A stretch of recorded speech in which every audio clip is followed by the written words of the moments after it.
Good evening. This is Rahul Magan here as a Group Chief Executive Officer, Treasury Consulting, and also a venture capitalist. As we speak, Treasury Consulting is a multinational headquartered group based out Singapore, and we are a proprietary hedge fund. By proprietary hedge fund means no third party can invest capital in Treasury Consulting.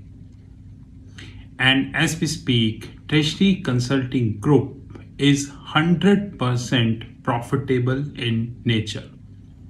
100% profitable in nature. As we speak, the world is facing a war, which is Russia versus the Ukraine. While the Western world is trying to have numerous sanctions on Russia, just like sanction on SWIFT, Society for Worldwide Interbank Financial Telecommunication, excluding Russia from the FX system, and many more. But unfortunately, there is nothing which is happening on Russia.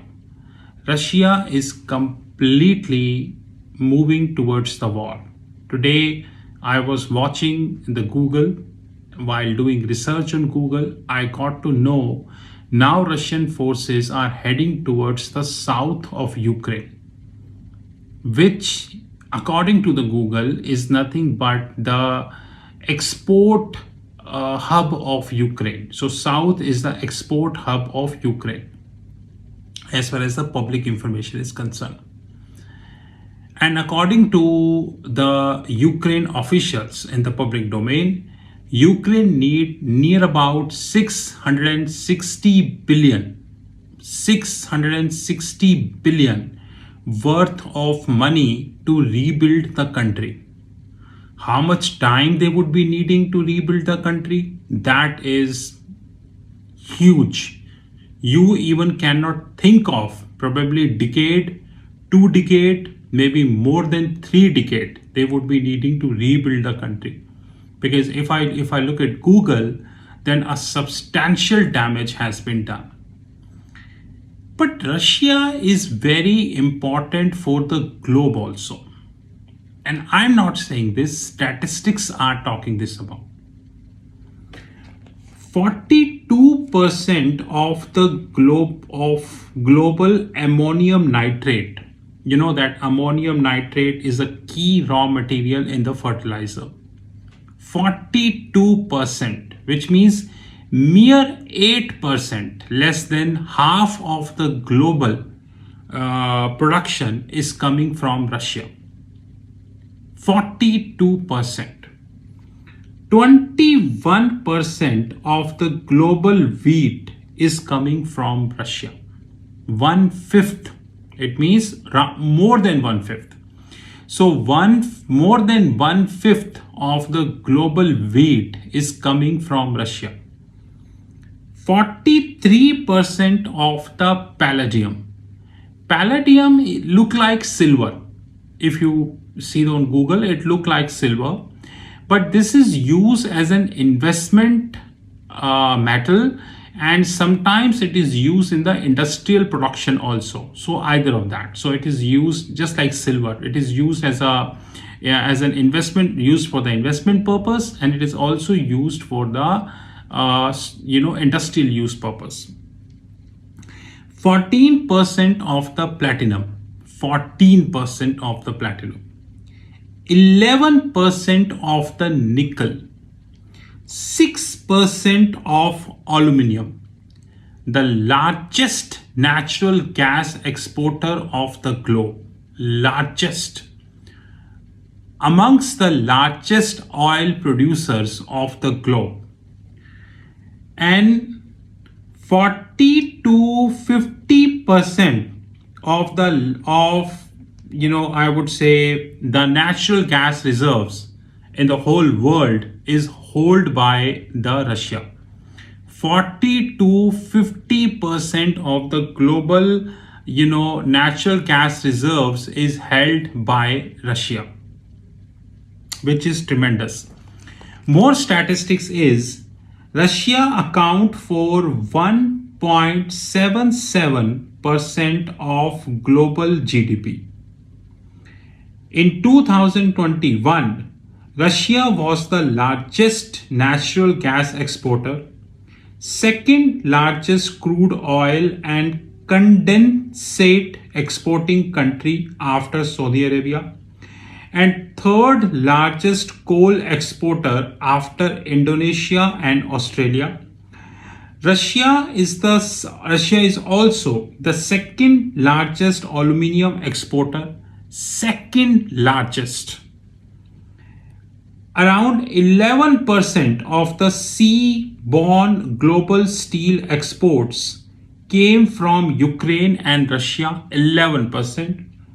It earned 235 billion of money from energy exports, which includes coal, your petroleum, your natural gas, half of the export revenue. And this report is by Institute of International Finance.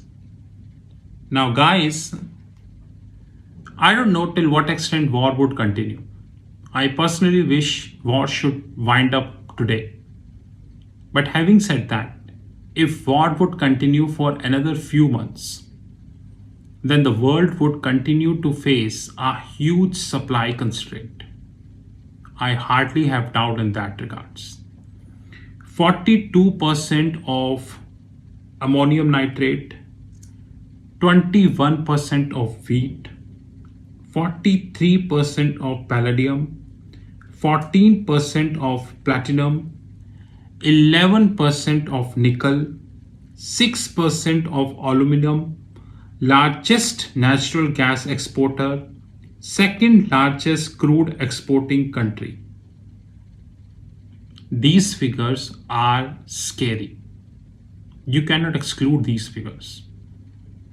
So if this mess would continue for another few months, and unfortunately, I repeat, unfortunately, the probability is high, then the world would be facing a huge supply side constraint. Inflation is already going up, whether this is India, whether this is Sri Lanka, whether this is United States, whether this is any country of the globe, inflation is going up. Now, as inflation is going up, the central banks are trying to increase the rates. But unfortunately, they forget that the hike in the key rates, we call this as key rates, the hike in the key rates will not be able to tame these supply side issues. It's a foolishness that if we are expecting I'm going to be hiking the rate and I would be able to tame these kind of things. Now, having said that, one thing is very, very clear, which is, God forbid, if central banks not understood this, and again, the probability is higher, because effective 2008, I repeat, effective 2008, central banks did numerous stupidities. Not the ones, numerous stupidities. And if they would be replicating this stupidity, then hard landing is on the cards. By hard landing is an economics word. In our parlance, it means that a full-fledged recession is on the cards. Full-fledged recession is on the cards. This is Rahul Magan from Treasury Consulting Group. You knew my personal number 9899242978. I repeat, 9899242978. Have a great